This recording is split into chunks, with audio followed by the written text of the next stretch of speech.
Olá, sejam todas e todos muito bem-vindos à aula número 7 da disciplina de Metodologia do Trabalho Científico. Hoje é dia 14 de julho de 2021 e nós estamos aqui com um grupo de estudantes de licenciatura para aprender um pouco mais sobre metodologia do trabalho científico, uma disciplina extremamente importante que vai influenciar, né, vai colaborar com vocês na escrita do trabalho de conclusão de curso, também na escrita científica dos outros trabalhos que os professores passam, e, sobretudo, vai ajudar muito vocês na verticalização, né, do estudo. O que é que essa palavra verticalização significa? Significa passar para vocês a segurança e a base necessária para que vocês não tenham medo de produção de conhecimento e que vocês desejam, ambicionem cursar um mestrado, um doutorado, um pós-doc, não é? Porque formação de professor, gente, ela não se esgota com o canudo, né? Ela não se esgota. É uma profissão que precisa muito que a gente siga estudando, siga se reinventando, aprendendo, porque tem tudo a ver com a dinâmica social. E para a gente entender a dinâmica social, a gente também precisa saber ser pesquisador. Por sinal, eu queria ressaltar aqui nessa gravação minha felicidade hoje, né? O universo fez assim duas coisas muito lindas para mim hoje. Hoje eu recebi a notícia de que eu fui a professora, né, a mulher pesquisadora do IFRN Campus Natal Central, homenageada pela diretoria de pesquisa como sendo a pessoa que mais produziu pela diretoria de ciências, juntamente com o professor Matheus, né, produziu conhecimento de 2017 para cá, na instituição, né? E a gente recebeu, obrigada, Isaías, a gente, Cláudio, valeu, gatinhos, a gente recebeu esse prêmio, e obrigada, amores. Não, isso não vamos dizer, isso não nos deixa com a bola cheia, né? Não. Mas isso, ao mesmo tempo que não é para nos envaidecer, no sentido de ser assediado para aquilo que é muito do mundo acadêmico, né, que é a fogueira da vaidade, mas que isso seja um indicador, não é, de que a gente está no caminho certo e um indicador de que a nossa missão é essa mesmo, né, fazer a produção do conhecimento acontecer, colaborar com a sociedade a partir dos nossos desvelamentos de conhecimento e o mais importante de tudo, contagiar pessoas, né, e vejam bem, gente, vocês sabem que o IF é uma instituição centenária, tradicionalmente integrada por professores homens, as mulheres são minoria absoluta. E além desses fatores, né, que eu estou listando aqui, vocês sabem que é muito comum numa instituição em que o berço das ofertas curriculares é a engenharia civil, principalmente, né, que é o caso da nossa instituição, que sejam homens e que sejam homens diplomados nessas áreas que a sociedade tende a legitimar, não é, a tratar como mais importante e tal. E aí a gente está aqui dizendo para vocês que uma mulher, não é, uma mulher, mãe, um bocado de filho aí para conciliar junto com o projeto de tocar a sua formação profissional e acadêmica, e professora, e no campo da diplomação em educação, aquela, porque ainda tem isso, viu, gente? A sociedade, ela é tão segregadora, que ela escolhe as profissões que as pessoas as pessoas têm a sensação de que são melhores do que as outras, né? E dentro daquelas que são piores, ainda cria ranking, que são estigmatizadas como piores, ainda se cria um ranking. E no ranking das licenciaturas, vocês têm certeza que a pedagogia é a que fica no último lugar, como sendo alguma diplomação prestigiada. Então, com a minha diplomação, né, com esse prêmio que a gente recebe hoje, eu me sinto muito feliz por causa disso, porque a gente está trazendo a mulherada para dentro do pódio, né, e a gente está trazendo a condição de mãe, ou seja, eu não preciso abrir mão da maternidade para poder, de fato, ser trabalhadora e ser uma trabalhadora reconhecida, e isso é importante porque a gente sabe que muitas entrevistas de emprego, a primeira pergunta que faz é essa: você é mãe, você é filho, como se isso fosse um fator que efetivamente fosse mitigar, né, o desenvolvimento profissional de alguém. E, por fim, pedagoga, professora pedagoga, né, o que também tende muito fortemente a ser outro estigma que a gente enfrenta. Então, é essa pessoa com essas características reunidas que hoje está lá no pódio, né, do pódio do ouro, do primeiro lugar, recebendo, isso, Isaías, muito bem, recebendo junto, para vocês terem ideia, viu, meninas? Eu vou bem falar para vocês. Se vocês observarem eu vou botar aqui o endereço eletrônico, para que vocês deem uma olhadinha. E vocês vão chegar com. Vejam, eu vou perguntar, eu vou pedir, eu não vou nem dizer, porque eu quero que vocês visualizem.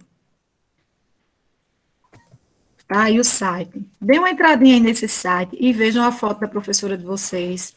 Vejam a imagem da premiação, qual é. Veja aí nesse card. Deixa eu ver se eu consigo compartilhar. O que é que vocês visualizam?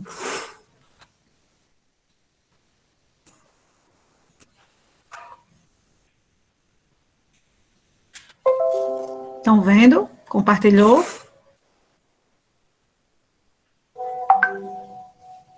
A imagem chegou aí? Chegou, professora. Pronto. Isso aqui, ó, é o emblema da premiação. O que é que vocês veem aqui? Aparentemente é um homem com gravata. Ou... Não, é isso aí. Pois é.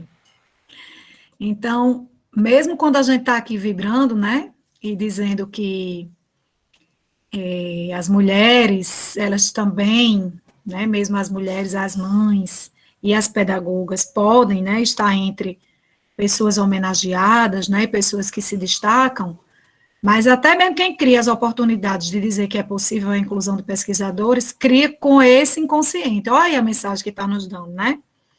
Que se esperava que os pesquisadores nota 10, que esse pesquisador nota 10, seja exatamente quem? Alguém que use gravata. Estão vendo aí? Como é a questão, né? Mas tudo bem, eu fiz essa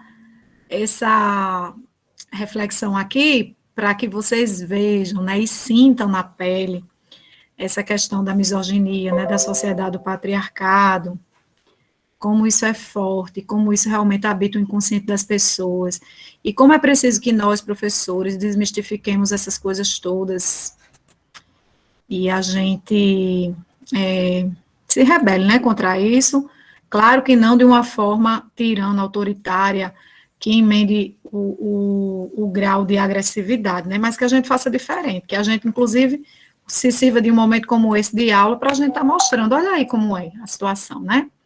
Então, muito bem, isso não vai tirar o encanto não da comemoração, porque eu também já decidi que na primeira oportunidade que tiver, eu vou me vestir de terno e gravata, e vou fazer uma plaquinha, e vou fazer uma foto, né, eu vou postar. Claro, eu já estou aqui pensando em qual vai ser o terno que eu vou botar, e vai ter gravata. E vai postar. Porque assim a gente vai mexer, né, com essa lógica de que só o emblema, a identidade visual do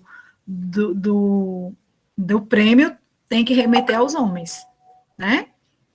Bom, então, brincadeira à parte, mas eu quero dizer para vocês que hoje é uma noite muito feliz, porque eu estou, né, ainda nesse clima de entusiasmo com essa menção elogiosa, e também dizer para vocês que está bem pertinho da missa de sétimo dia do meu amigo Pinto Júnior, que era uma pessoa que curtia muito essas vibes, né, nossas, de ser professora e levar a voz da docência e das licenciaturas para além do IFRN, querer chegar na sociedade pelo jornalismo, e ele era um entusiasta, né, dessa forma de vivenciar o ser professor, que a gente levava, a gente leva, a gente carrega, e hoje também ficou pronto o card, né, vou até mostrar aqui para vocês também rapidinho, ficou pronto o card da missa dele, e eu fiquei, assim, profundamente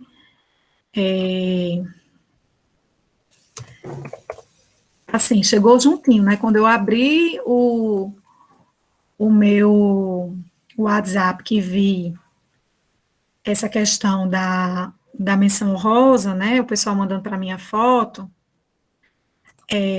eu também recebi este card,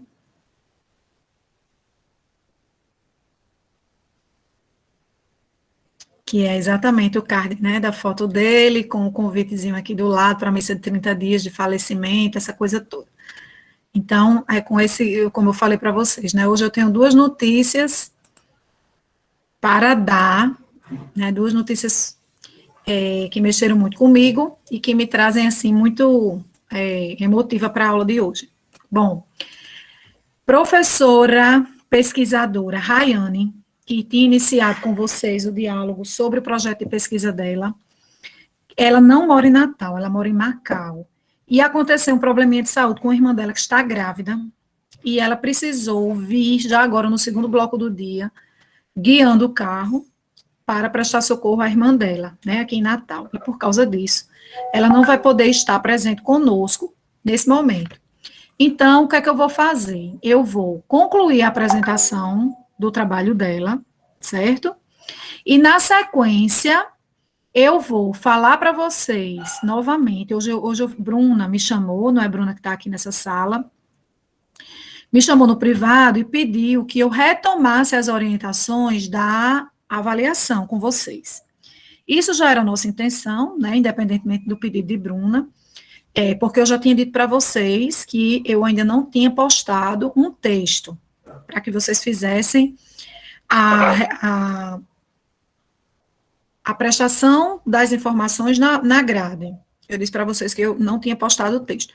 Porque na aula passada eu disse para vocês que eu tinha mudado de ideia, que eu ia deixar cada um escolher um texto, que já fosse um texto, um artigo científico, né, relacionado ao tema que já tem uma ideia do que queira pesquisar. Não que esse tema não possa ser reformulado daqui até o nono período, né? O curso de vocês são 9 períodos ou 8, gente? Me ajuda aqui a recuperar. 8 períodos. Pronto. Então, daqui para o 8º período, vocês vão mudar de ideia muitas vezes. Inclusive, quando encontrar o orientador, vão mudar de ideia, né? Mas se fosse hoje que você tivesse que fazer seu TCC, qual seria o tema que você iria escolher? Então, eu vou pedir que você se inspire nessa ideia para pesquisar um artigo científico. E, ao encontrar este artigo científico, você vai ler, né, e aí vai ter muito mais sentido, não vai ser uma leitura dura nem massiva, porque é um tema que você escolheu, você tem uma interface com ele, e com base nesse texto que você escolheu, você vai preencher a tabela, que esta sim, já está lá postada para vocês, tá certo? Mas eu ainda vou recuperar isso, vou explicar melhor no segundo bloco, quando eu terminar de fazer aqui esse movimento de concluir a apresentação de Rayane, tá certo? Só um minutinho.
Gente, apareceu?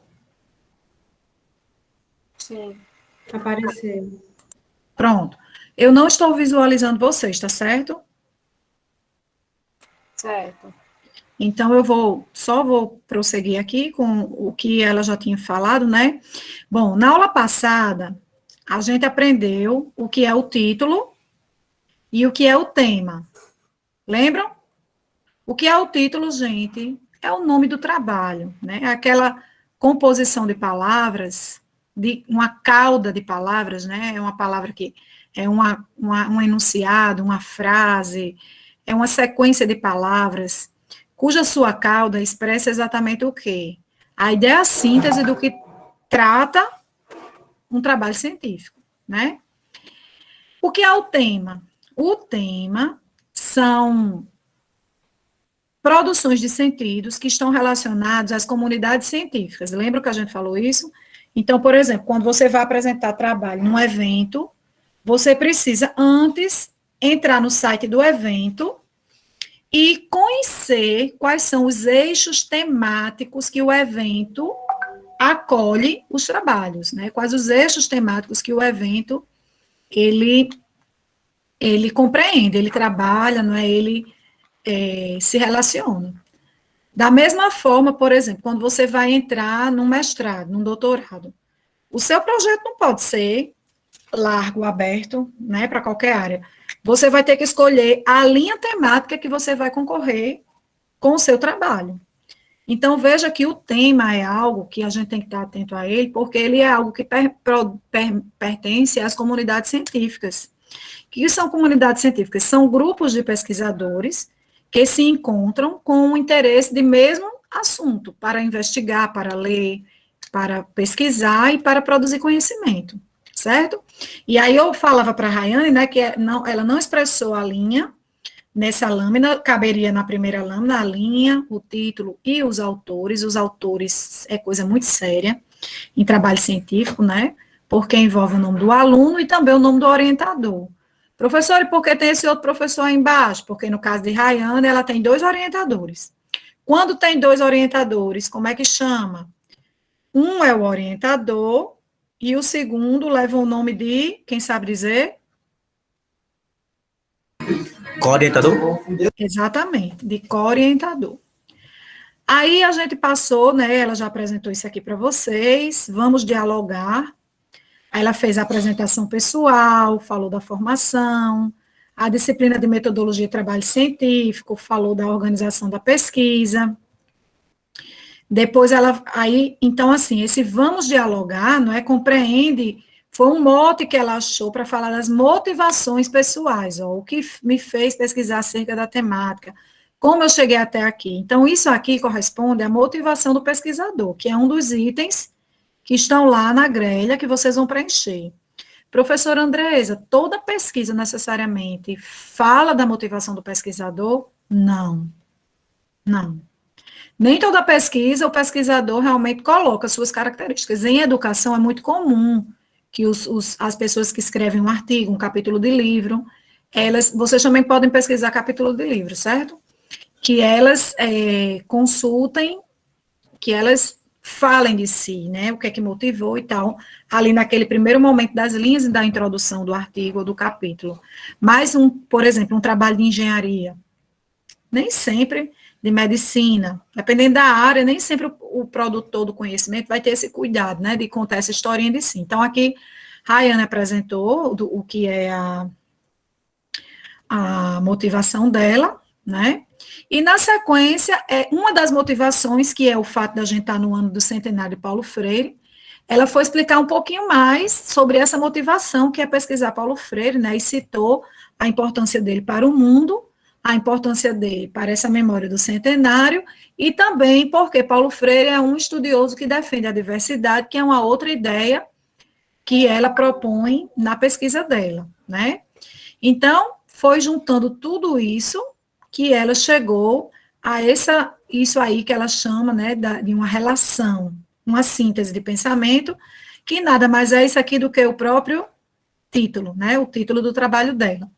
No título, ela vai invocar as ideias-força do que ela vai pesquisar, ela e todo mundo que vai elaborar um título. O título é a síntese do trabalho, né, como a gente já falou. Então, por exemplo, a gente já presume que esse trabalho de Rayane vai ter que ter uma seção para falar de currículo, outra sobre diversidade sexual, outra sobre educação profissional e outra sobre Paulo Freire.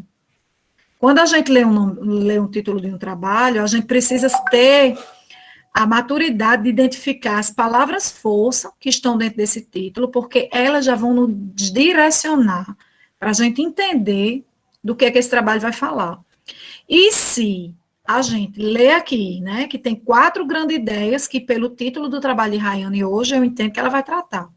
Aí vamos supor que eu fiz essa expectativa lendo o título, e quando eu cheguei por dentro do trabalho de Rayane, eu descobri que ela só falou de currículo e de Paulo Freire, e de educação profissional, que de diversidade sexual ela não tratou nada. Então, eu, como orientadora, vou ter que dizer, mocinha, vem cá, você tem que escrever sobre essa outra seção, ou senão você vai ter que tirar do título. Porque você não pode carregar um título com essa cauda, onde você se compromete com 4 ideias força e você só discute 3 das 4. Para estar as 4 no título, você tem que tratar das 4. Isso é uma das técnicas que nós, professores, orientadores e avaliadores de trabalho, a gente consulta. Depois que ela falou do título, da motivação, a gente falou sobre o tema, ela apresentou as questões da pesquisa. O que são as questões da pesquisa? São aquelas dúvidas, as interrogações que cada pesquisador vai buscar responder ao longo de sua investigação. Ela apresentou 2 para a gente, né, que é a curiosidade que move o pesquisador a pesquisar. Da mesma forma, vocês vão ter que pesquisar, é muito fácil, gente, de achar as questões da pesquisa. Esse nomezinho técnico aí, ele também pode ser chamado problema da pesquisa, ou problemática da pesquisa, é tudo a mesma coisa. São as questões, as perguntas que movem o investigador. E sempre vai ter que ser organizada com a interrogação. Estão vendo aqui? Sempre. Não é uma questão de pesquisa, um problema? Vai ter que ter uma interrogação. É claro que vocês, quando se depararem com um artigo ou um capítulo de livro que não tenha a pergunta do problema, vocês vão saber, quem foi aluno da professora Andresa vai ter a obrigação de saber que, poxa, esse pesquisador aqui, ele não informou a questão da pesquisa. Por causa disso, o trabalho é um lixo, vai ser reprovado, não vale nada? Não. De alguma forma, sem seguir com rigor todos esses elementos, né, do guião científico, o pesquisador deu conta de elaborar o trabalho. Mas, considerando uma avaliação da metodologia do trabalho científico, esse pesquisador que escreveu com essas precarizações técnicas, esse trabalho dele, ele tem menos potência de MTC. Estão entendendo, gente, onde eu estou querendo chegar? Tudo que a gente está aprendendo aqui são informações que a gente advoga, que a gente defende que apareçam nos trabalhos científicos. Mas a gente sabe que nem todo mundo teve a oportunidade que vocês que estão nessa sala de aula online estão tendo agora, de conversar com os professores e entender o que se trata cada sessão dessa. E aí depois sair escrevendo, sem saber, de fato, o que são questões essenciais que estão em jogo ali na hora de fabricar um trabalho científico. Aí, como tem a lacuna do conhecimento, aí sai se perdendo, né, deixando de cumprir alguns desses níveis de informações técnicas que são importantes porque eles impulsionam a qualidade científica do trabalho, certo? Então, depois vem a justificativa. Outra informação técnica importante em um trabalho científico. O que é uma justificativa, gente? É falar sobre a importância do seu trabalho. Por que o seu trabalho? Vamos pegar as ideias força do trabalho, estão lá no título. Por que um trabalho sobre currículo, educação sexual, educação profissional e Paulo Freire é importante? Então, ela vai ter que ter jogo de cintura para argumentar, né? Então, a justificativa é falar sobre a importância do que você está pesquisando. Estudamos também campo empírico. O que é campo empírico? Vocês lembram?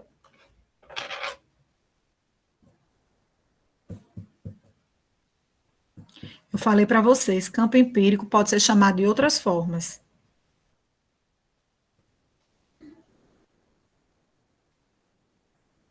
Gente, vocês caíram, foi? Tem ninguém aí, não? Eu não estou vendo vocês, não, viu? Professora. É o espaço físico da pesquisa, né, professora? Sim, pode falar. É o local onde está sendo realizada a pesquisa? Muito bem, Clarinha. O local, o espaço, tem a ver com o locus, com o ambiente, né? Professora Andresa, toda pesquisa tem que ter um campo empírico? Não. Se sua pesquisa é uma pesquisa apenas de revisão bibliográfica, não vai ter campo empírico. Somente as pesquisas que também realizam trabalho de campo é que vão lá para coletar ou para entrevistar pessoas, né, que o pesquisador entra em deslocamento para poder se apropriar de algum dado, é que a gente fala que tem trabalho, que tem campo empírico, certo? E qual a pesquisa que é mais importante? É a que tem campo empírico ou a que é de teorização? Gente, não existe, vamos sair dessa aula de hoje também com essa certeza. Não vamos hierarquizar as pesquisas a partir desse prisma. porque fez pesquisa de campo é melhor. Se falou só tagarelice, de teoria é pior. Não. Um trabalho de teorização bem feito é um trabalho que ele é muito necessário na academia. São os trabalhos mais lidos, são os trabalhos que são apenas de revisão bibliográfica, mas que são bem feitos, que têm consistência, que têm profundidade na abordagem dos teóricos. Esses trabalhos, eles são altamente aceitos nas comunidades científicas e são muito lidos, né, porque ajudam as outras pessoas a se apropriarem das ideias. Bom, sujeitos da pesquisa. O que são os sujeitos da pesquisa? A gente falou sobre isso também na aula passada. Digam aí para mim. Os pesquisados. As pessoas, né? As pessoas, os indivíduos que vão colaborar com a pesquisa. Eles podem ser pessoas que serão ouvidas, mas eles também podem ser colaboradores, no sentido de entregar um documento, de fazer um registro fotográfico, né? Existem vários movimentos que engajam essa história do sujeito da pesquisa. Os objetivos da pesquisa, gente. O que são os objetivos da pesquisa, né? Então, a pesquisa, ela tem dois campos de objetivos. Ela tem o objetivo geral, que é o objetivo principal. Ele é amplo, e ele precisa recuperar o quê? Qual das informações técnicas que a gente já falou, que ela precisa estar presente no objetivo geral? Quem lembra? Eu expliquei isso na aula passada.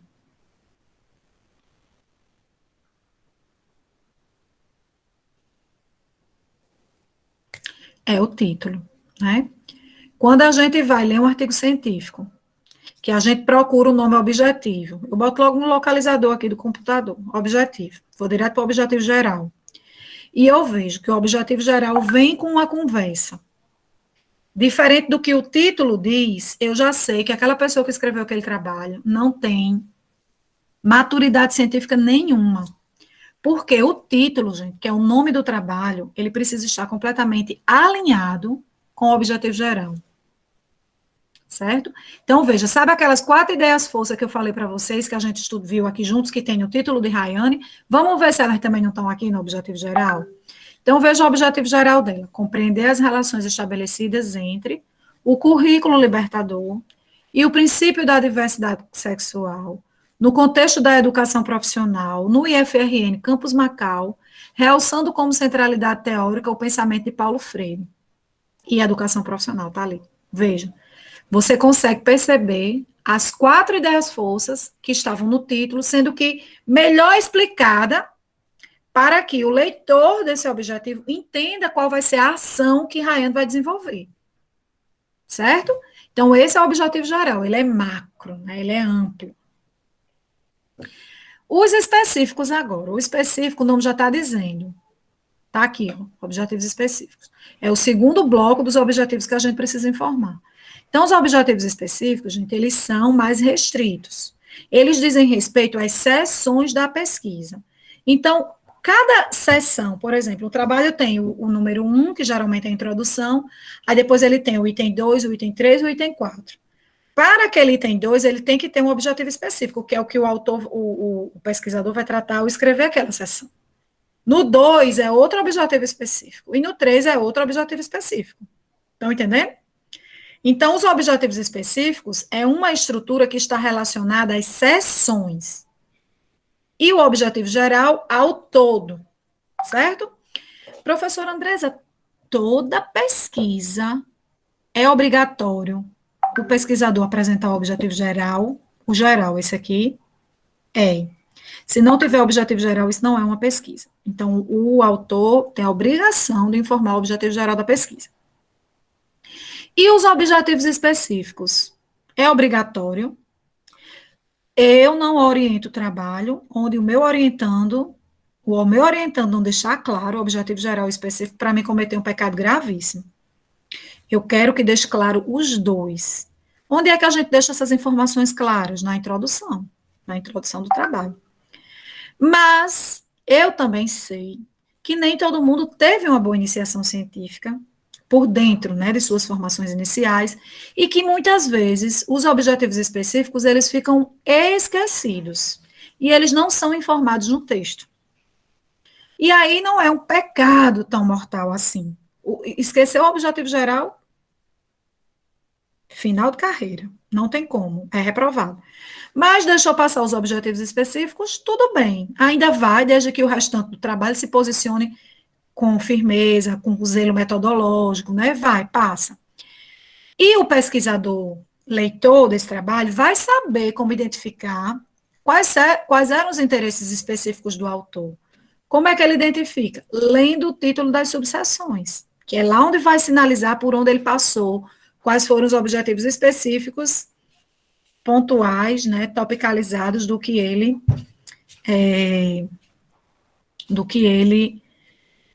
desenvolveu no trabalho dele. Pessoal, eu não vou passar desse slide sem que vocês me digam se vocês estão entendendo do que eu estou falando até aqui. Sim, professora. Sim, professora. Sim, professora. Certo. Então, vocês entenderam tudo direitinho, estão entendendo que o objetivo da pesquisa é muito importante que apareça, e que eles estão relacionados com o quê aí no trabalho? Com título. Com título. Os específicos? Não, geral. Geral. Ah, o geral. E os específicos? Com objetivo geral. Não, os objetivos específicos, eles têm que dialogar com o geral, né? Mas eles Com estão exceções. relacionados com as seções do trabalho. Aí vocês podem dizer, e as seções também, cada um não tem um título, não? Tem, pronto, era isso que eu queria que vocês me dissessem. Com os títulos das seções. O item 1, o item 2, o item 3. Preste atenção, se o item 1 se chamar introdução, então ali não pode ser um objetivo específico, porque a introdução é a primeira parte do trabalho onde você vai trazer, esmiuçar essas informações técnicas que a gente está estudando, né? A parte específica mesmo do trabalho começa a partir da seção 2. Então, a seção 2, o título da seção 2 vai ser o objetivo específico. O título da seção 3, entenderam agora? O título geral do trabalho é que é o objetivo geral. E os títulos das sessões vão se organizar para formar os objetivos específicos. Diga. A gente pode fazer isso parecido com no artigo também, no artigo científico? Com certeza, é isso. Isso que vocês estão aprendendo aqui, esse raciocínio técnico. Porque dá realmente uma estrutura bem melhor ao trabalho. Com certeza. Essa estrutura técnica que eu estou falando para vocês aqui, gente, se aplica para tudo. Tudo que vocês forem fazer. Até um relatório científico. Tenham esse cuidado do título do relatório se basear. O título geral recupera o objetivo geral. E as seções vai para os objetivos específicos. Não dá errado, não tem como errar. Aí querem ver aqui um exemplo? Olha, vamos para o objetivo específico. Veja o objetivo específico 1. Apontar o sentido do currículo libertador a partir de Paulo Freire para a educação profissional e identificar as práticas de diversidade sexual que acontecem nas escolas de educação física do curso Recursos Pesqueiros EMI do IFRN Campus Macau. Descrever a cultura institucional de educação profissional com diversidade sexual a partir do estudo dos documentos curriculares do IFRN Campus Macau. Então, deixa eu voltar, vamos para o primeiro de novo, né? Veja, esse primeiro objetivo específico, ela vai ter que dar conta, vamos lá. Isso que a gente está conversando aqui são os slides de Rayana, que eu disse para vocês. Rayana é aluna de quê? Qual é o curso que Rayana faz? Ela disse, quem lembra?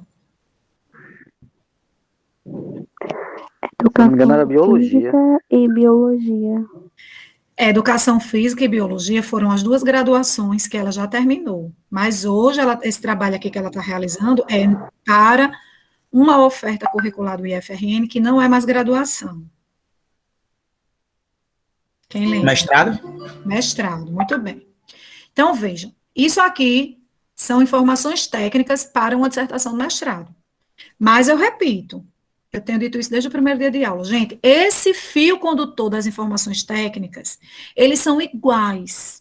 Desde um simples artigo científico a uma tese de doutorado. Vai mudar a complexidade das atividades que vocês vão fazer, a quantidade de páginas que vão escrever, a profundidade metodológica, estão entendendo?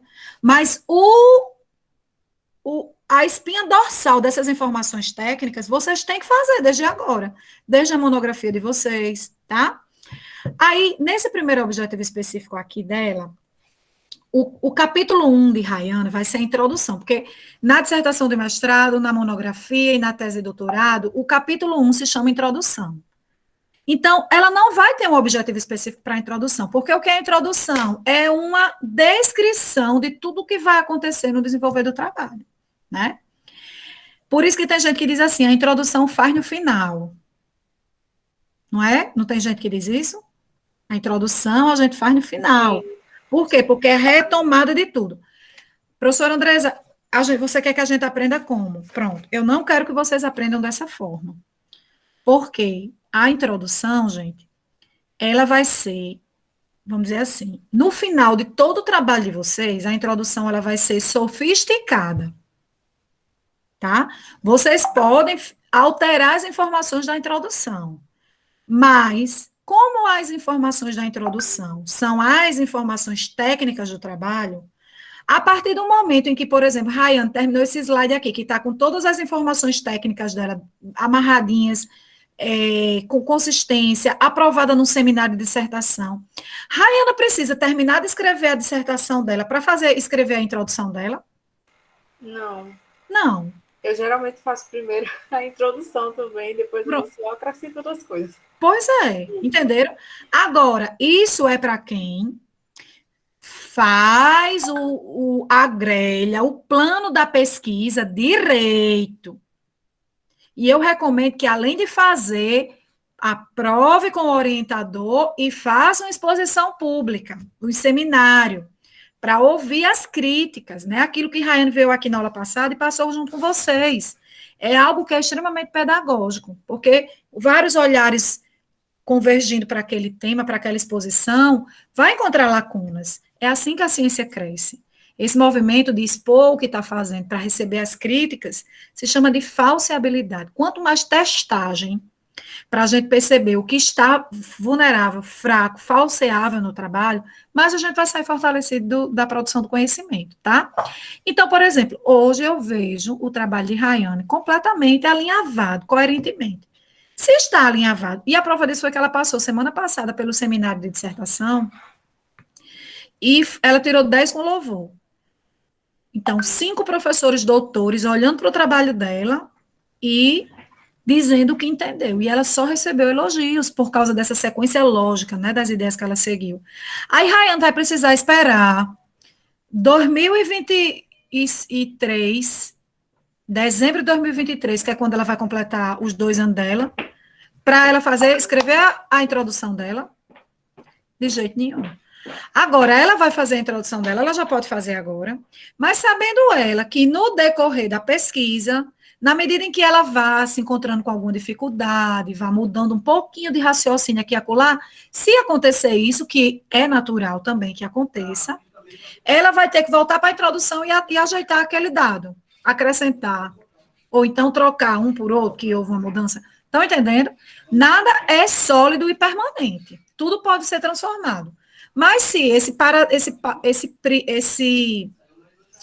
plano de pesquisa já foi aprovado, testado e foi elogiado, né? Então, minha gente, escrever logo, para não acumular. E eu até sou adepta que faça logo, porque como alguém falou aí, disse que prioriza escrever a introdução na frente, eu vou ser sincero, psicopedagogicamente falando, é importante porque você, depois que bota a mão na massa e constrói essa introduçãozinha bem direitinho, todinha, você pega uma segurança tão boa para fazer o resto da pesquisa, você começa a ter lucidez de cada etapa do que você vai fazer mais adiante, mais segurança. Agora sim, isso quem está falando aqui é a professora Andresa Tavares, mas cada pesquisador, gente, tem o seu jeito de fazer. Não tem um jeito certo, nem tem um jeito errado. Vocês podem, no futuro, encontrar um orientador que chegue para vocês e digam assim, não, orientando o meu, só faz a introdução no final. E aí você vai conversar com o seu orientador e ele vai dizer por que ele quer assim.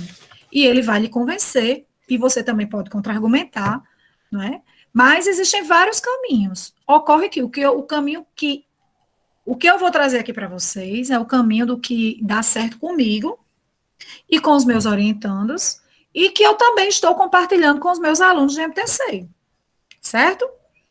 E como é que a gente constrói essas coisas? Na vivência, né? Fazendo graduação e fazendo monografia, fazendo dissertação, de mestrado, tese de doutorado, publicando artigos científicos, muitos, muitos. E eu digo mais, viu? Vocês não deixam para fazer esse movimento depois que se formarem, não. A hora é agora. Quando eu me formei em pedagogia, no ano de 2002, com um ano na frente, eu fiz o concurso da Universidade do Estado e passei para professora de didática efetiva. Para eu assumir o IF, eu pedi a exoneração da Universidade do Estado. E por que eu fiz essa vinda para o IF? Porque a UERN é Mossoró, minha família é de Natal, não tinha sentido eu estar na BR, né? E outra questão aí que eu trago para vocês, como foi que você conseguiu, professora, com um ano de formada, passar no concurso de universidade? Porque eu tinha um ano de formada, mas eu tinha um currículo altamente ambicioso. Naquela época eu já tinha mais de 100 publicações. O meu currículo Lattes, que eu criei no primeiro semestre de quando eu entrei na universidade, em 99, era um currículo Lattes que quando eu saí da graduação em pedagogia, eu já tinha mais de 100 publicações. Então, eu fui me deparar com pessoas concorrendo comigo, que apesar de terem muito mais idade do que eu tinha naquela época, que eu tinha o quê? 24 anos. Com 24 anos, eu já era professora universitária efetiva. Por que isso? Porque eu nunca descuidei da pesquisa.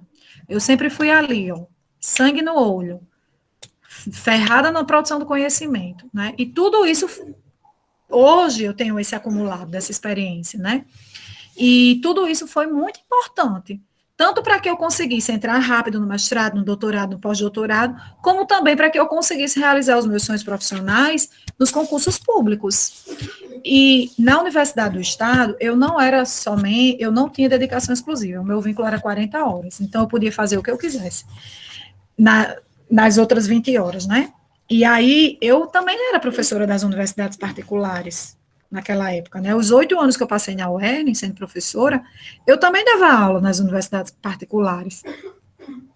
E essa relação, né, essa experiência, toda ela nos desenvolve bastante, né? Faz com que a gente tenha tenha essa percepção melhor, né, dos movimentos, de como proceder na institucionalidade A, B, C e D.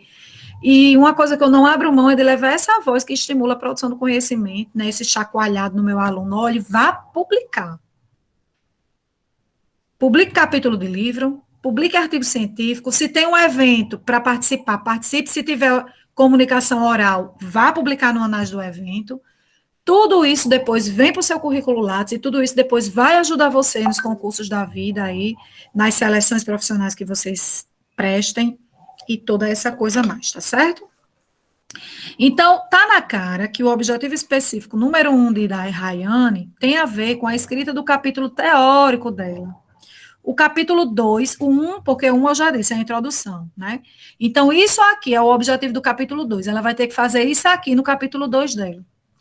Isso aqui, esse descrever a cultura institucional, papapá, diversidade cultural, vai ser o capítulo 3. E esse aqui, que já é a experiência, ó, essa coisa dela ter ido na empiria, ter ido observar, ter ido entrevistar, vai corresponder ao capítulo, que é a sociobiografia, né, que ela vai fazer. Vai corresponder ao capítulo 4, e se ainda continuar no trabalho de campo, no quinto, o 4 e o quinto juntos vão compreender esse objetivo específico aí. Tá certo? Entenderam, gente? Sim, professora. Pronto, vamos para lá. Marco teórico. O que é o marco teórico, gente? Aqui a gente está na proposta de sumário, né? Todo trabalho científico tem uma sumarização. O que é o sumário? Vocês já devem saber, né? A gente vai apresentando os títulos das sessões, e aqui tem que ter pontinho, pontinho, pontinho, pontinho, e o número da página. Com exceção de artigo científico, relato de experiência, trabalho que a gente manda para anais de eventos, para apresentar a comunicação oral, esses aí não precisa de sumário, mas se for monografia, dissertação, tese de doutorado, precisa de sumário. Relatório, precisa de sumário. E aí vem aqui, ó, o nome, né, dos capítulos, as seções, os títulos principais e as subseções. Aí, professora Andresa, vamos pensar aqui nos objetivos específicos, certo? Que, inclusive, a gente já vê um erro aqui. Qual é o erro aqui? Quem pode me dizer?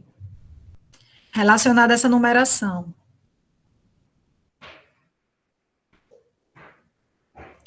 O capítulo 1 é o quê?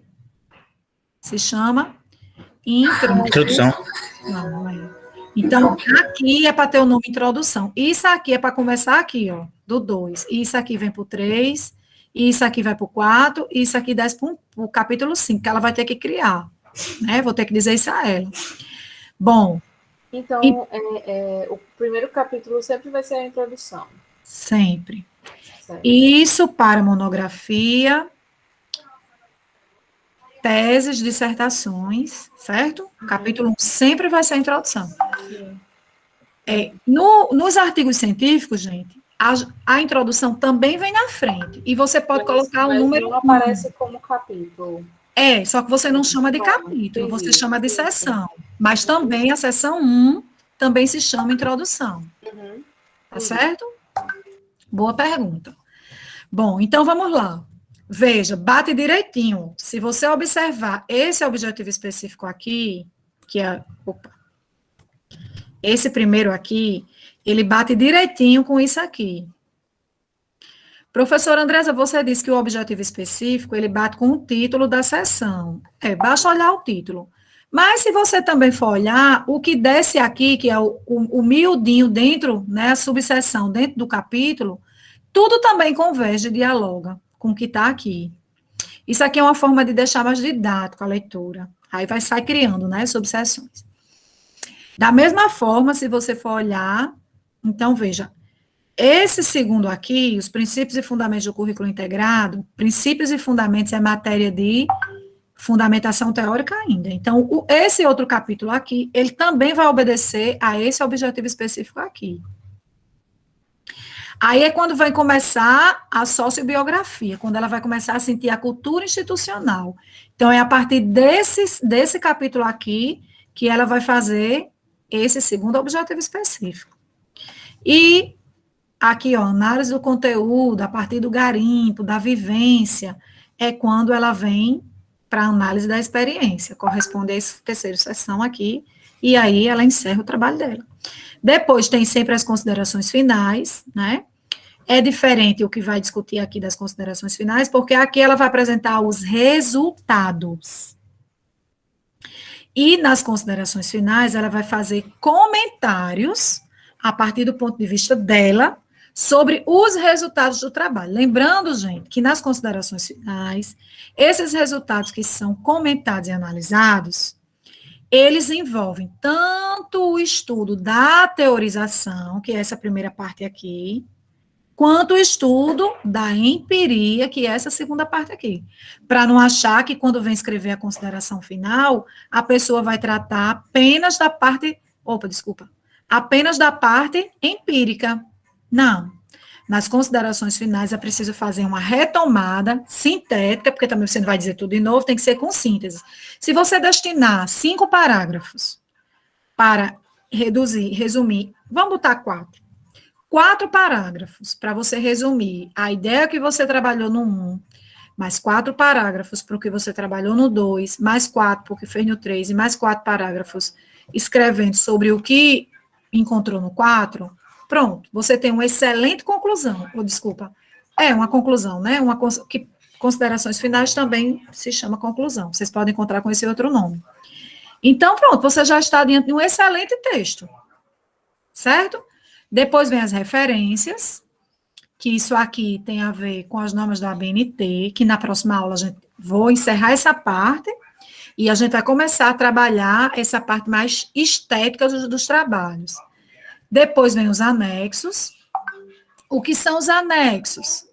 É tudo que vem no final do trabalho, que a gente coloca, né, no final do trabalho, para endossar o que a gente argumentou dentro da pesquisa, e que não foi produzido pelo autor do trabalho. Então, por exemplo, eu usei uma foto, essa foto que eu mostrei para vocês, minha, recebendo o prêmio. Vamos dizer que ela entrou na minha pesquisa. Então, eu vou replicar ela lá fora, lá no anexo, e boto fonte de PEC do Senat, porque essa foto não fui eu quem fiz, foi a de PEC. Então, se não é minha, é de outra entidade, outra pessoa, outra instituição, e isso vai para o meu anexo. Estão entendendo, gente? E quando, vamos supor que essa foto fosse minha, então, e eu quisesse retomar para ilustrar, né, o dado, isso vai ser chamado de apêndice. Certo? De apêndice. O que precisa de apêndice? Vou explicar de novo. Anexo é tudo que é usado numa pesquisa científica e que se relaciona com algo que já estava produzido por outras pessoas, certo? E apêndice é tudo que vem no final de uma pesquisa científica que foi produzido pelo pesquisador, certo? Só um momento. Oi. Tô na aula, tô 70% já. Tá, tchau. Pronto. É porque hoje estão fazendo a maior festa do mundo por conta desse negócio, desse meu prêmio. Aí eu acho bom porque é o povo lá se confraternizando e eu aqui. A pessoa fica dando motivo para os outros festejarem, né? E vem para o trabalho. Mas ainda bem que eu também estou feliz, porque eu adoro trabalhar essas ideias aqui. Vamos para o exemplo para que vocês entendam melhor. Vocês estão vendo aqui que uma das técnicas que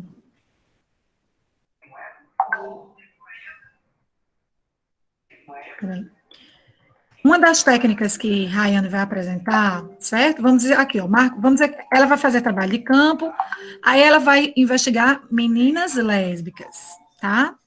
Então, ela vai entrevistar 5 lésbicas. Quando a gente entrevista alguém, a gente utiliza um questionário, não utiliza com as perguntas? Pronto.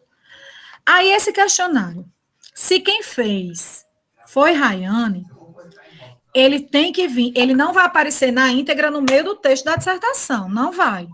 Ele vai aparecer no final do trabalho, né? Como é que esse anexo, que não foi construído por Rayane, ela pegou do Ministério da Educação, do site do Ministério da Educação, e aplicou a esse universo de lésbicas que ela vai entrevistar? Se esse anexo, se esse questionário de entrevista não foi feito por Rayane, mas ela pegou pronto de outra pessoa, quando ela posicionar esse material que ela usou para entrevistar no final da dissertação, ela vai inserir dentro de que aba, gente? Da aba chamada Anexo, porque ela pegou pronto. Se ela usou fotografias que não foi ela que fez, é anexo. Fichas, etc, dos outros, anexo. Aí vamos supor que os questionários que ela vai aplicar com as meninas lésbicas foi ela quem elaborou. Então, essa informação, essa estrutura, né, dessas perguntas com as alternativas de marcar os tracinhos em aberto, porque tudo tem que ser muito bem feitinho, que é o que vai ser aplicado, né? Então, isso vem ao final do trabalho e isso se chama como? Apêndice. Então, vocês entenderam, né? Aqui embaixo, vocês vejam que tem outro erro nesse slide. Ela só assume que vai fazer anexo. Mas, gente, um trabalho de magnitude de dissertação já pede que ela tenha a consciência de visualizar anexos e apêndices, porque ela vai passar pelo manuseio, pelo tratamento, tanto de anexos como de apêndices. Querem ver um exemplo de um apêndice, de um outro documento? O consentimento autorizado. As pessoas que são entrevistadas numa pesquisa científica de ciências humanas, elas precisam dar o consentimento.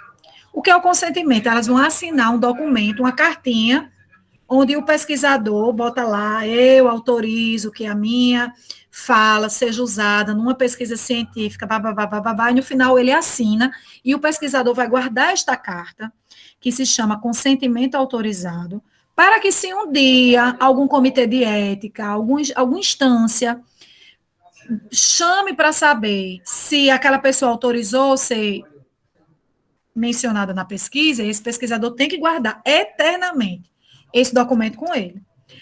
Aí vamos supor que esse texto de pedir autorização para as meninas, as lésbicas que ela vai entrevistar, vamos supor que esse texto, esse documento, ela pegou pronto de um comitê de ética aí que postou no site, ela achou legal, completo e utilizou. Aí esse texto que ela pegou pronto, ela vai colocar onde? No anexo. Vamos supor que ela não estava com saco para pesquisar e ela mesma criou, bateu o documento. Eu, fulano de tal, aí o tracinho, autorizo que minha informação seja usada, blá, blá, blá, blá. Ela quem fez o termo e levou lá e a pessoa assinou. Isso vai ser acrescentado no trabalho em que aba? Apêndice. Em apêndice, porque foi ela que criou. Então, veja, é uma diferença que gira em torno apenas de se foi você que criou ou não. De todo jeito, ele tem que ser informado, só vai mudar o lugar onde ele vai ficar informado. Entenderam? Bom, então, expliquei para vocês essa estrutura. O que eu tenho para falar aqui agora com vocês é sobre... Aí ela trouxe essa outra lâmina, que é o referencial teórico, a partir de Paulo Freire. Aí, estão lembrados, né, que ela assume desde o início que Paulo Freire vai ser o principal estudioso, pesquisador teórico que ela vai usar no trabalho dela. E ela lista esses livros, A Pedagogia do Oprimido, esses aí como os principais que ela vai consultar. Depois ela fala um pouquinho sobre a vida de Paulo Freire, lembra da experiência dele em Angicos, Rio Grande do Norte, que o mundo todo lê sobre ela. Depois ela, aí veja, lá em cima a gente leu as 4 ideias-força do trabalho de Rayane. A gente viu que uma delas é Paulo Freire, aí ela trouxe aqui, ó, esses 2 slides para falar um pouquinho sobre essa ideia-força do trabalho dela, para mostrar que mesmo sem ela ter realizado a pesquisa ainda, ela já está reunindo informações para ela avançar nessa parte. Já está baixando livros.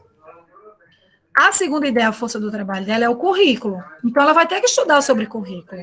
Esse slide aqui é para mostrar que ela já selecionou, já tem uma ideia de quem vão ser os professores, os teóricos, os livros, os autores que ela vai utilizar para estudar sobre currículo e elaborar o capítulozinho dela sobre currículo. Aqui, diversidade sexual. Já é outra ideia-força, aí veja que aqui ela já botou sexualidade. Se ela tivesse aqui, eu ia perguntar a ela por que foi que sexualidade entrou aqui, se até agora a gente ainda não falou essa expressão, concorda? Então, isso aqui já aparece como sendo algo que a gente precisa perguntar ao autor do trabalho, porque é algo que ele não... Se ela for preservar esse nome aqui, ele tem que vir sendo mencionado desde lá de cima. E ele não foi. Então, ele não pode aparecer aqui agora, desse jeito, entendeu? Embora ela entenda que isso seja sinônimo desse outro nome. Mas aí ela vai dizer isso lá no texto escrito. Aqui na exposição sintética, ela não pode assumir isso. Porque ela não trabalhou nos slides de antes, tá? Então, essa é a terceira ideia-força. Ainda a terceira ideia-força. E aqui, meu Deus do céu, o que é isso? Tá, isso aqui é para abordagem crítico-superadora. Não conheço essa abordagem crítica superadora. Também essa seção aqui, que ela trata sobre metodologia do ensino de educação física. Não sei por que ela colocou isso aqui, não vejo relação, porque ela não vai estudar o caso da educação física escolar, certo? Não tem relação. Aí aqui ela fala de uma parte, gente, muito importante. O coração, o pulmão, o cérebro da pesquisa científica, que é a metodologia. Quando a gente fala da metodologia científica de um trabalho, é o quê? É o caminho que o pesquisador utilizou para que ele efetivamente possa desenvolver a sua pesquisa, a sua investigação, porque os dados não caem do céu. Esse pesquisador ele vai bancar um de jornalista-repórter, que vai apurar o caso, né? Então, ele vai se servir de técnicas para que ele realmente chegue aos dados e depois ele vai tratar esses dados, que analisar esses dados. Então, quando a gente vai tratar desse assunto num trabalho científico, a gente precisa municiar o leitor de algumas informações. Que informações são essas? Vamos lá. Primeiro, ele tem que dizer qual é a abordagem do trabalho. A abordagem de um trabalho científico, ela pode ser qualitativa, ela pode ser quantitativa e ela pode ser quantitativa, usar as duas técnicas. Geralmente, em ciências humanas e sociais, a gente se serve da abordagem qualitativa. Lá no G Sala de Aula de vocês, tem um livro só sobre abordagem qualitativa.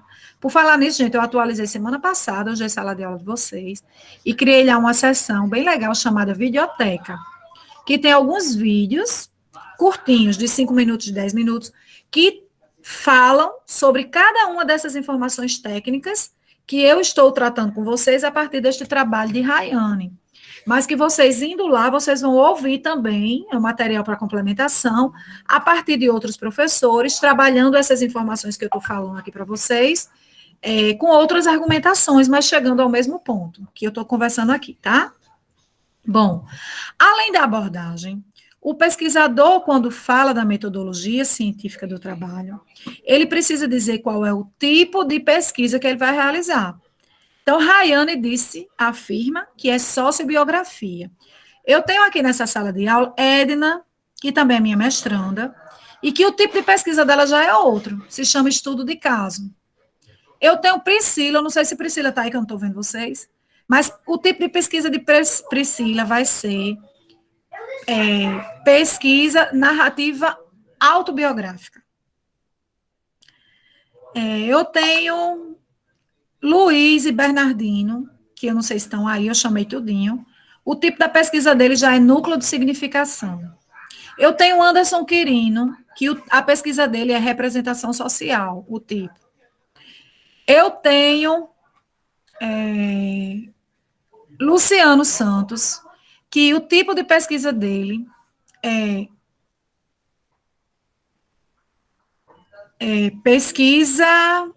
estudo de caso com entrevista compreensível. Eu tenho, deixa eu ver aqui, eu tenho Eduardo, que orientei a monografia dele, Eduardo que falou segunda, né, para psicologia.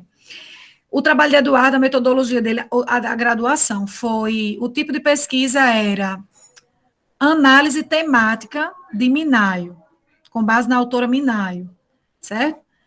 E por aí vai. Os tipos de pesquisa, gente, tem aos montes. Quem determina isso, geralmente, é o orientador. Quando vocês escolherem o orientador de vocês, geralmente, isso aqui vocês já vão encontrar por osmose, né? Essa coisa de ser pesquisa qualitativa. As técnicas que vocês vão usar, se é entrevista, se é questionário, se é foto, se é observação, se é pesquisação, se é diário de bordo. Isso aqui tudo são técnicas para a gente se apropriar dos dados. Isso você com seu orientador vai definir, a abordagem da pesquisa, você e o seu orientador vai definir, e o tipo de pesquisa, você e o seu orientador vai definir. Porque, por exemplo, se você chegar para mim e dizer assim, professora Andresa, eu quero que você seja minha orientadora, e eu quero trabalhar com a pesquisa do tipo ciclos de política, que é uma metodologia muito comum para quem investiga políticas educacionais. Eu não sei como fazer pesquisa a partir da metodologia, tipo de pesquisa, ciclo de política. Eu vou ter que ser sincero com você, com o meu orientando, e vou dizer, olha, eu não tenho como lhe orientar, porque eu não tenho expertise para trabalhar com esse tipo de pesquisa. Então, eu recomendo que, agora eu tenho a obrigação também de orientar. Procure o professor Márcio, a professora Lenina, a professora Cadídia, porque eles trabalham com esse tipo de pesquisa. Certo? Agora, chegou perto de mim para fazer análise temática, análise de conteúdo, sociobiografia, pesquisação, pesquisa-formação, núcleo de significação, representação social, eu já estou abraçando e trazendo para minha casa, porque é com que eu trabalho, né?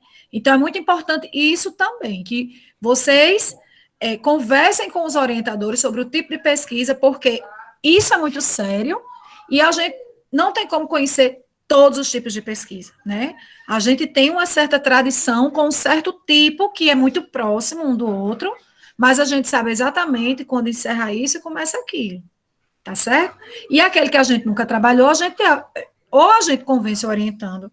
Não, pô, então, se você quiser ficar comigo, por que eu estou dizendo isso, gente? Para vocês não acharem que o que determina o orientador da gente é o tema ou as ideias força do título. Não é.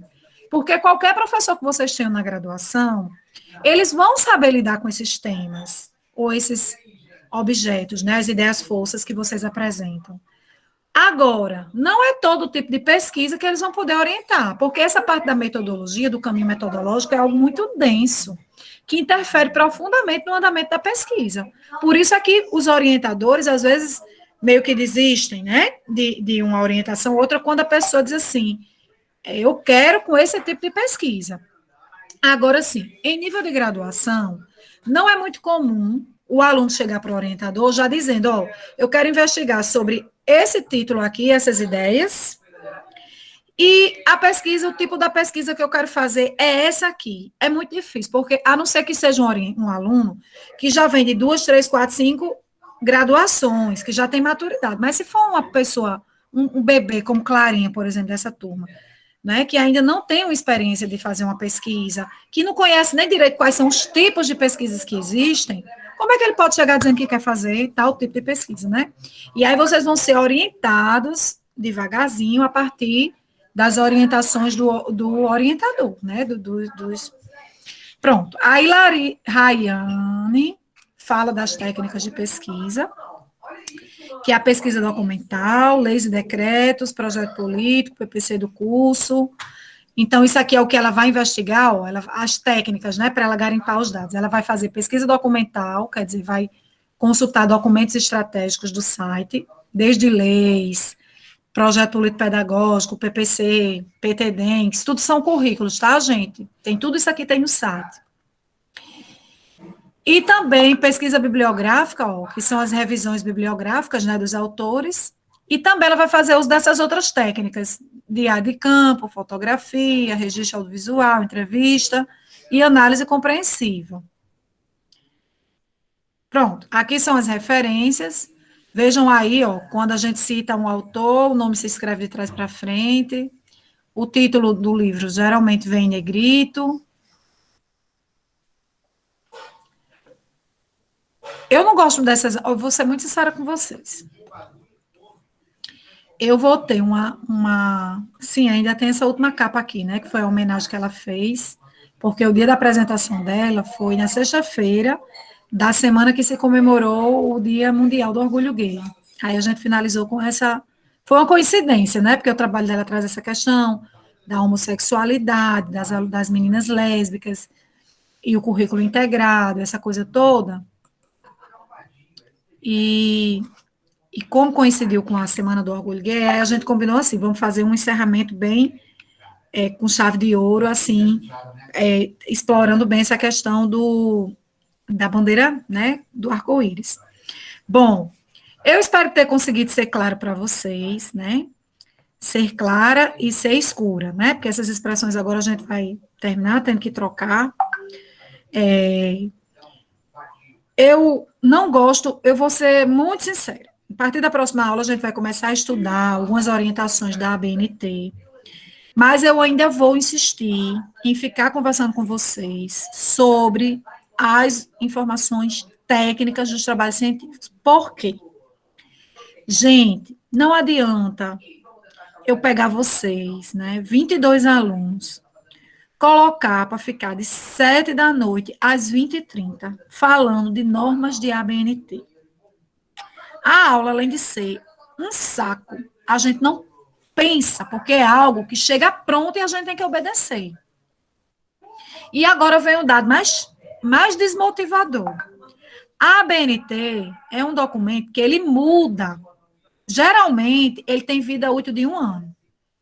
Então, se eu for passar minha aula todinha, os 10 encontros, conversando com vocês sobre como citar um livro, como fazer uma referência bibliográfica de um livro, de um artigo científico. Na referência bibliográfica do trabalho de vocês, eu vou estar jogando ouro em pó pelo ralo do banheiro. Porque eu vou deixar de estar conversando com ideias que realmente vão fazer a diferença na sua vida de aluno pesquisador, e vou estar colocando vocês para se curvarem a informações técnicas que são altamente modificadas ao longo do tempo. De hoje até o dia que vocês vão se formar, essa ABNT pode ser que mude 1, 2 ou 3 vezes. E tudo que a gente passou aqui e a vida todinha conversando, não se aproveita, porque quando muda, muda muito. Vocês estão entendendo o que eu estou dizendo? Então, o que a gente vai conhecer da ABNT é aquilo que é uma linguagem universal que está dentro do documento. Por exemplo, o que é uma citação direta? O que é uma citação indireta? Direta e indireta. Essa coisa de apêndice, de anexo, também é uma ideia que está lá defendida na ABNT, que são ideias que a gente sabe que é para o resto da vida. Mas ficar ensinando a vocês como fazer uma referência bibliográfica de uma análise de um evento.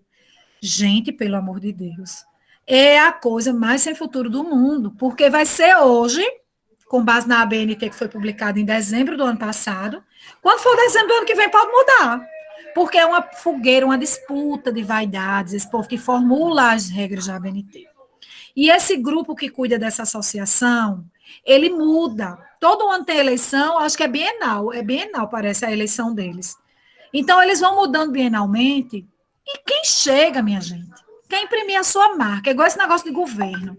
Quando muda o governo, quer mudar o nome do programa, quer fazer de outro jeito, quer botar uma maquiagem aqui, outra colar, para dizer que é seu. Não é assim? Não é assim? Sem dúvida. A ABNT é do mesmo jeito.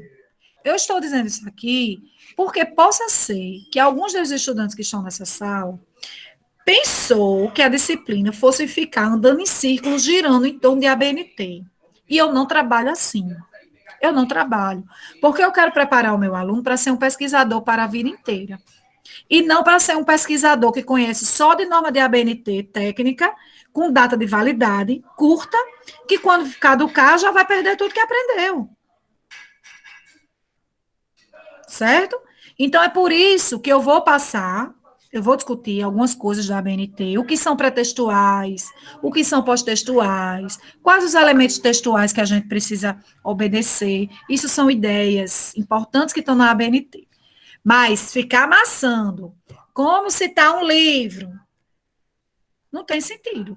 Porque, aí, o que é que eu vou fazer, professora? Eu vou dizer a vocês. Quando chegar a hora de vocês, da monografia, da dissertação, vocês têm que procurar a biblioteca setorial e pesquisar junto com a bibliotecária, pedir a ela a ABNT e entender como é que estava vigente naquele momento e adaptar as referências que você vai escrevendo e vai já guardando aquele instrumento que está na validação durante o período que você está escrevendo. Então, isso não vai ser uma relação sua com a professora de MTC, nem com o professor de projeto de pesquisa, e eu vou dizer mais, nem com o orientador, porque eu digo mesmo aos meus orientandos, não me formei em biblioteconomia. Existe um profissional formado só para isso. E eles trabalham em bibliotecas, e a nossa instituição, louvado seja Deus, em nome de Jesus, como diz Gil do Vigor, com o regozijo dele, temos bibliotecárias. Então, vocês vão procurar as bibliotecárias para ajudar vocês a construírem essas referências. Gostei, Natália, está dizendo que existem sites que aprontam, é verdade, é outra forma, né? Contactar com esses sites. Só que esses sites, eles são muito sagazes, né, necessários para livro, para revista científica, mas, às vezes, você cita umas referências, uns instrumentos, que não são esses tradicionais, como, por exemplo, um produto pedagógico produzido por um aluno de mestrado profissional, um dicionário. Você precisa citar, por exemplo, pronto, hoje quem gravou comigo de manhã no jornalismo, foi Eduardo. E eu já disse a ele que aquele link que ele gravou hoje de manhã, que está no YouTube, eu quero aquela videoaula dele citada na dissertação dele. Ele vai ter que ir atrás da bibliotecária para aprender como faz uma referência de um link do YouTube, que trata de um assunto científico, que é ele falando da pesquisa dele. Aí, esse site, essas referências, será que eles estão tão atualizados que eles estão prontos para entrar nesse miudinho todo? Tá entendendo? Então, assim, mesmo com o site, é importante a gente conhecer o site, mas eu também já estou avisando para vocês que nada vai substituir a importância da sintonia com a bibliotecária.